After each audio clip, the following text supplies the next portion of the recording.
आणि गुरु रविदासांनी जो दोहा म्हणला, ऐसा चाहू राज में जहां मिले सबन को अन्न, छोट बड़ सभी सम बसे रैदास रहे प्रसन्न. गुरु रविदासजी 650 वर्ष आधी असं बोलतात, जे आताच्या घडीला लागू होत नाही. मग माझा तुम्हाला प्रश्न होतो, गुरु रविदासांची पहिली जयंती बाबासाहेबांनी 1953 मध्ये 15 फेब्रुवारीला साजरी केली. 1953 जर आपण हिशोब लावला 650 वर्ष झाली. 650 वर्ष गुरु रविदासांची जयंतीला आम्ही साजरी करत आहोत. पण भारत स्वतंत्र झाल्यानंतर 70 वर्षानंतर आम्हाला रविदासांची जयंती माहिती पडली. मग माझा तुम्हाला प्रश्न असतो की रविदासजी एक तर चांगला माणूस असेल म्हणून आम्हाला कोणी सांगितलं नाही, किंवा खराब असेल म्हणून आम्हाला सांगितलं नाही. बाबासाहेबांनी जर रविदासांची जयंती साजरी केली नसती तर कदाचित आम्हाला रविदासजी ह्या देशामध्ये जन्मले किंवा ह्या देशामध्ये बहुजनांसाठी काम करत होते हे आम्हाला माहितच नव्हतं. अशी अनेक प्रश्न आपल्या डोक्यामध्ये तयार होतात. आपण आपला वाढदिवस जो आहे तो इंग्रजी वर्षाप्रमाणे करतो, पण आताच्या घडीला शिकले सवरलेले लोक गुरु रविदासांची जयंती जेव्हा साजरी करतात ती काही लोक तिथीप्रमाणे साजरी करतात. तिथीप्रमाणे याच्यासाठी साजरी केल्या जाते कारण तिथी मागे पुढे येत असते. त्याच्यामुळे रविदासांचा जन्म केव्हा झाला त्याचं कन्फ्युजन आपल्या डोक्यामध्ये असतं. आपण आपला वाढदिवस इंग्रजी तारखेनुसार करतो, म्हणजे दरवर्षी तो त्याच तारखेला येत असतो. रविदासांचं जे आंदोलन होतं, रविदासांची जी माहिती होती, रविदासांचे जे दोहे होते ते आताच्या घडीला अनेक लोकांना दोहे माहिती आहे, पण दोह्याचा अर्थ काय आहे हे माहिती नाही. गुरु रविदासांचे दोहे गुरु ग्रंथ साहिब जे आहे, जे शिखांचं जे धर्मग्रंथ आहे, त्या धर्मग्रंथामध्ये 40 दोहे रविदासांचे आहेत. ज्या ठिकाणी गुरुद्वारा असतो त्या ठिकाणी गुरुद्वाराचा ग्रंथ साहिबाचं वाचन होण्याच्या आधी रविदासांची आरती म्हटल्या जाते. गुरु ग्रंथ साहिबाचं वाचन झाल्यानंतर रविदासांची आरती म्हटल्या जाते. पण आमच्या लोकांना मंदिर असून आमच्याकडे आरतीच होत नाही. आताच्या घडीला गुरु रविदासांच्या संदर्भात आता इथे जे अनेक ठिकाणी फोटो लावले जाते, इथे वेगळा फोटो आहे, पण काही ठिकाणी रविदासांचा फोटो रापीचा दाखवला जातो.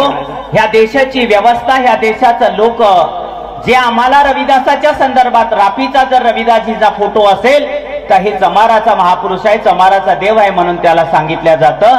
आमचे महापुरुष, ज्या महापुरुषांनी बहुजन लोकांसाठी काम केलं ते महापुरुष आमच्या लोकांनी जाती जातीत वाटले. गुरु रविदासांनी फक्त चर्मकारांसाठी काम केलं नाही, चांभारासाठी काम केलं नव्हे, तर गुरु रविदासांनी ह्या देशातल्या बहुजनांसाठी काम केलं. आताच्या घडीला बाबासाहेबांनी अनटचेबल नावाचा ग्रंथ गुरु रविदासांना समर्पित केला. मग आमच्या डोक्यात प्रकाश पडतो, ज्या बाबासाहेबांनी रविदासांना पाहिलं नाही, ज्या रविदासांनी बाबासाहेबांना बघितलं नाही, पण बाबासाहेबांनी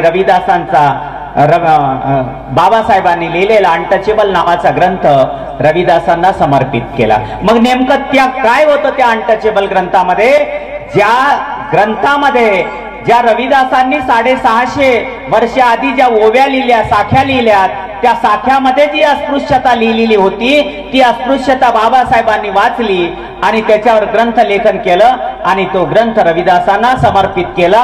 एवढंच नव्हे तर ह्या देशाचं जे संविधान आहे त्याच्यामध्ये सुद्धा ते लिहिलेलं आहे.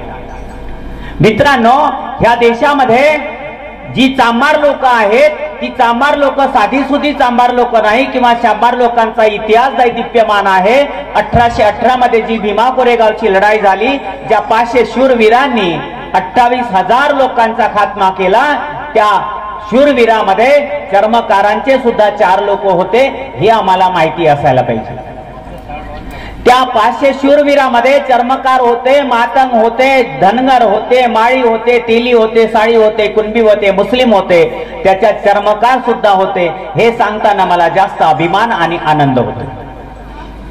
त्या लोकांची वंशज आहोत आम्ही, त्या लोकांची लोक आहोत आम्ही. उन लोगों का खून हमारे रगों में दौड़ रहा है.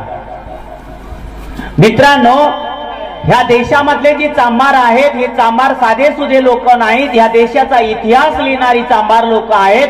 पण आम्ही चांभार असून आमच्या लोकांचा इतिहास आम्हाला माहिती नाही, हे आमचं दुर्भाग्य आहे. ज्या बाबासाहेबांनी ह्या देशाचा इतिहास लिहित असताना जी पहिली मी ओवी बोलली, ऐसा चाहू राज में जहां मिले सबन को अन्न, छोट बड सभी सम बसे रैदास रे प्रसन्न. ह्याच लाईनचा अर्थ बाबासाहेबांनी संविधानाच्या पहिल्या आर्टिकल मध्ये लिहिला, स्वातंत्र्य, न्याय, समता, बंधुता पर आधारित राष्ट्र का निर्माण करेंगे, देश का निर्माण करेंगे. जी गोष्ट 650 वर्ष आधी रविदासांनी आम्हाला सांगितली, ती गोष्ट बाबासाहेबांनी रविदासांच्या वचनातून घेतली. गुरु रविदासांचा जन्म 15व्या-16व्या शतकामध्ये, त्याच्या आधी या देशामध्ये चर्मकारांचा एक महापुरुष होऊन गेला, त्याचं नाव वीर कक्कय्या. जे 12व्या शतकामध्ये होते ते संत बसवण्णा आप्पा जे होते